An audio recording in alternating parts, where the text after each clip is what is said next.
It was supposed to be the happiest day in months. After a long year filled with doctor visits, therapy sessions, and sleepless nights, today was finally the day we would take a break from it all. A real vacation. A reunion. Something to lift my daughter Lila's spirits. We were flying to Seattle to visit my parents, who hadn't seen her since the accident, since the day everything changed. The last time they hugged her, she was running around the backyard chasing butterflies. Now, she sat beside me, legs still, a quiet strength in her eyes, hands resting on the arms of her purple wheelchair. I had promised her this trip. I had worked overtime shifts, budgeted every penny, made sure every detail was perfect. I wanted to give her something to look forward to, something to remind her that life, despite everything, could still be beautiful. Lila was all smiles that morning, her excitement bubbling over as we made our way through the airport doors. I kept checking my watch, nervous as always, though we were a full 3 hours early. Traveling with a child who has mobility needs means everything takes longer. You have to be twice as prepared. So I had called the airline ahead of time, filled out every form, spoken with a rep who assured me that wheelchair accommodations and early boarding were arranged and noted on our file. We rolled up to the check-in counter, where a woman with a crisp navy blazer and hair pulled into a tight blonde bun stood typing at her terminal. Her name tag said Monica, though her tone made it clear she had no interest in introductions. "ID and boarding passes," she said without even looking at us. I smiled politely, handed over our documents and explained, "We're flying to Seattle. I'm Alex Grant, and this is my daughter Lila. She uses a wheelchair and needs gate check access, and we've arranged for early boarding due to her medical needs." Monica finally looked up, eyes sweeping over Lila with a glance that made me instantly uncomfortable. "There's no note about a wheelchair here," she said flatly. "That's strange," I replied, trying to stay calm. "I called yesterday and spoke with someone in customer service. They said it was all taken care of." She tapped her keyboard harder. "Well, it's not in the system, and we're full today. We can't make room for special equipment if it's not already logged. Wheelchairs take up space we don't have." My throat tightened. "My daughter can't travel without it," I said. "She needs it.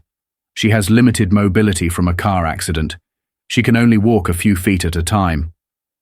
Monica raised an eyebrow and looked back at Lila. "She doesn't look disabled," she said with a shrug. "Can't she just walk to her seat?"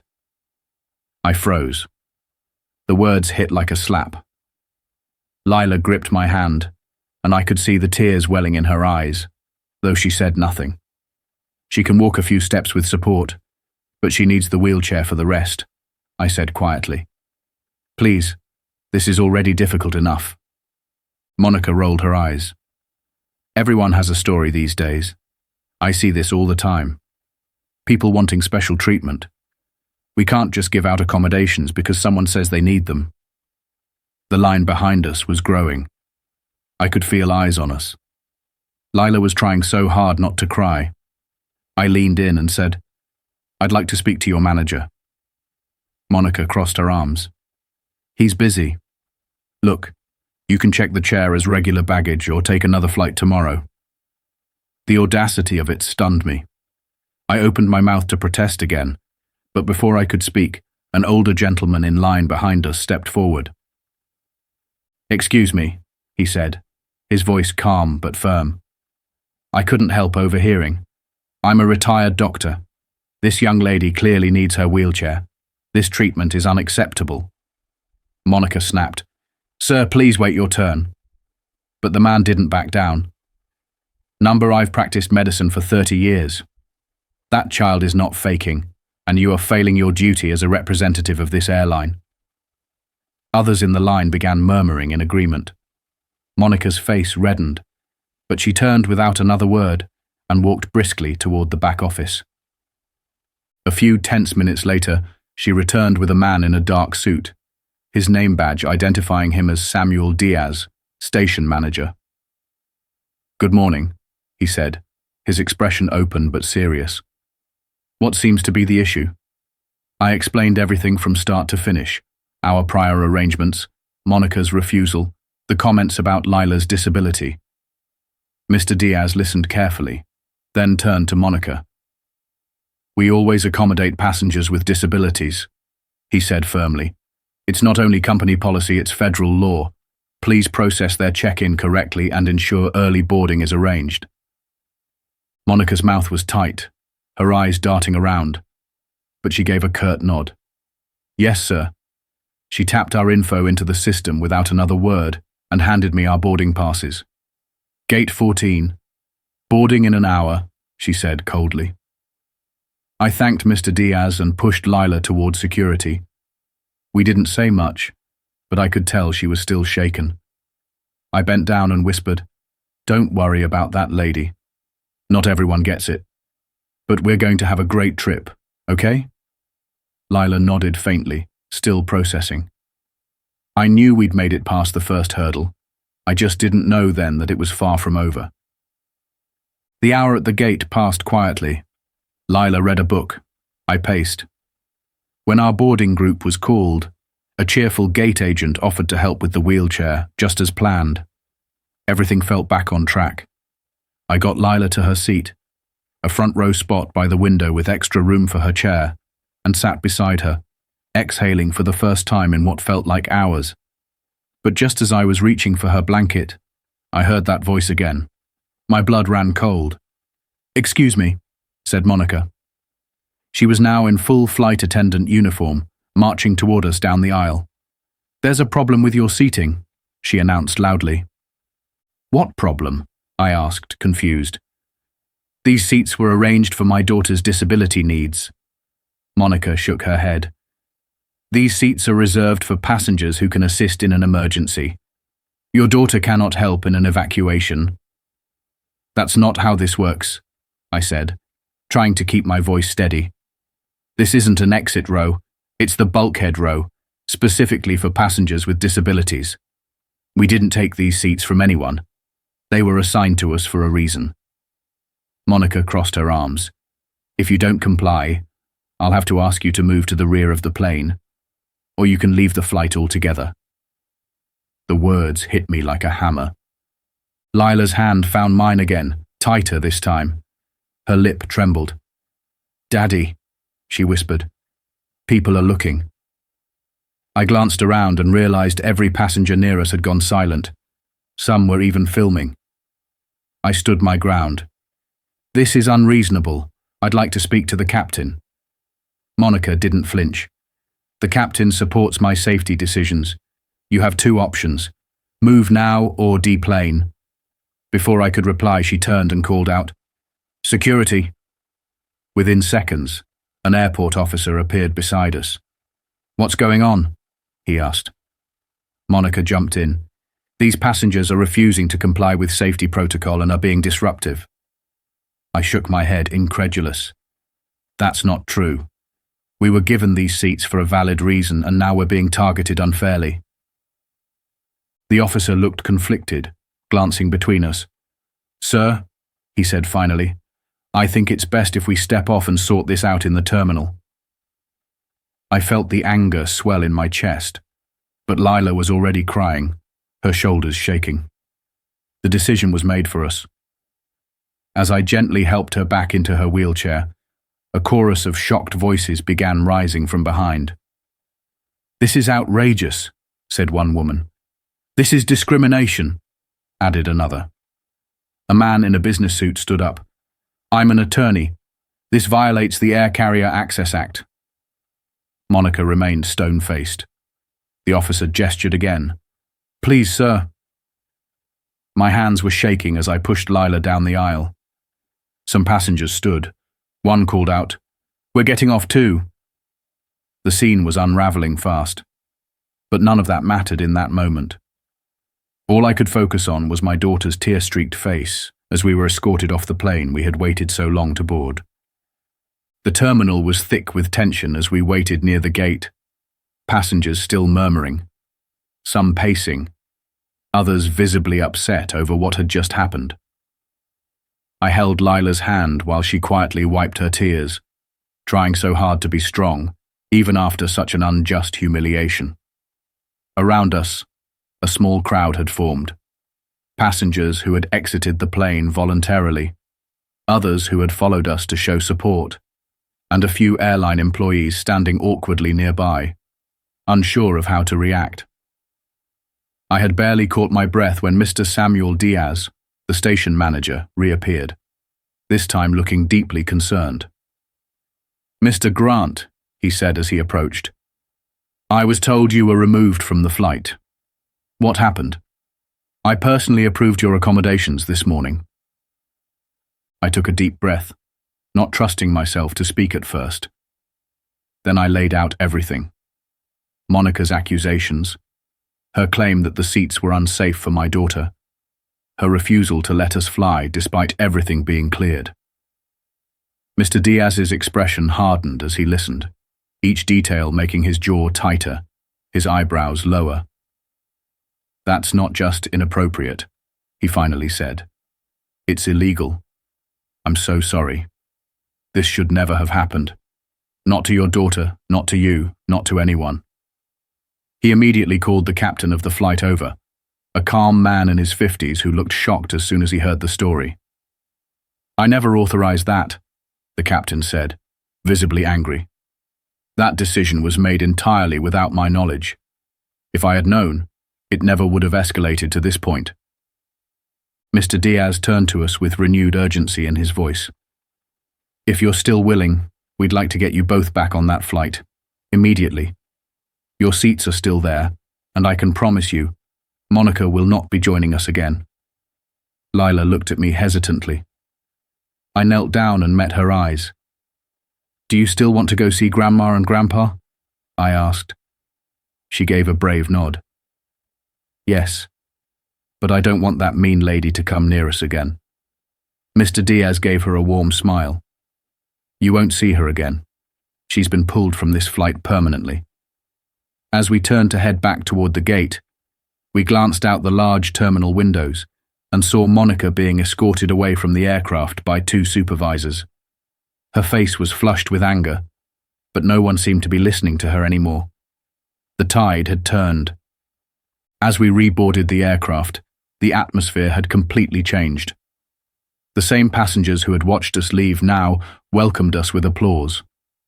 Some gave us encouraging nods. A few reached out to gently touch Lila's hand in support.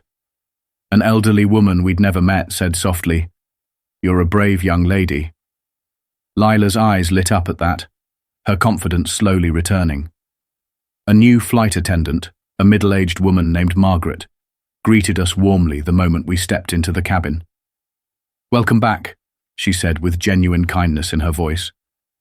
"We're so sorry for earlier. That behavior was completely out of line, and we're going to make sure you're treated with the respect you deserve." Margaret went above and beyond. She helped me settle Lila into her seat again and brought her a warm blanket, a hot chocolate, and even a little snack tray shaped like a teddy bear. "This is just the beginning of a wonderful trip," she said gently. And for the first time that day, I saw my daughter relax. As the plane took off, the clouds rolling beneath us, Lila leaned against the window and whispered, "I'm glad we didn't give up." I smiled, squeezing her hand. "Me too, sweetheart. Me too." We landed in Seattle later that evening, and as promised, Lila's wheelchair was waiting at the gate. Margaret personally helped us off the aircraft and walked with us toward the terminal. To our surprise, Mr. Diaz was waiting there again, holding an envelope and looking both professional and compassionate. "Mr. Grant," he said as he caught up to us, "I wanted to give you an update on Monica. The airline has terminated her contract effective immediately. After reviewing what happened today, combined with a history of similar complaints, we've made the decision that she cannot continue in any capacity with us. Additionally, under the Air Carrier Access Act, she's now facing a $25,000 discrimination fine." I was taken aback. "That was fast," I said. Mr. Diaz nodded. "We have zero tolerance for this kind of behavior. We reviewed passenger videos and reports, and her actions were unacceptable.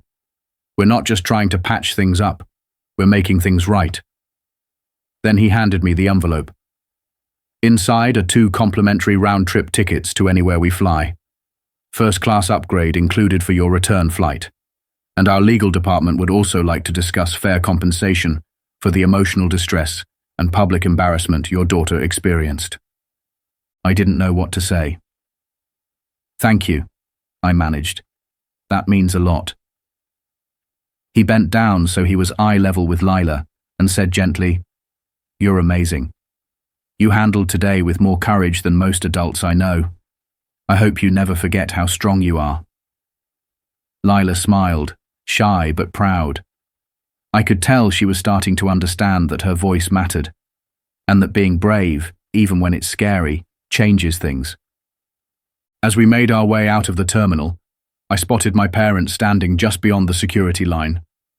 My mum rushed forward, tears already streaming down her face. She wrapped Lila in a hug so tight it looked like she'd never let go.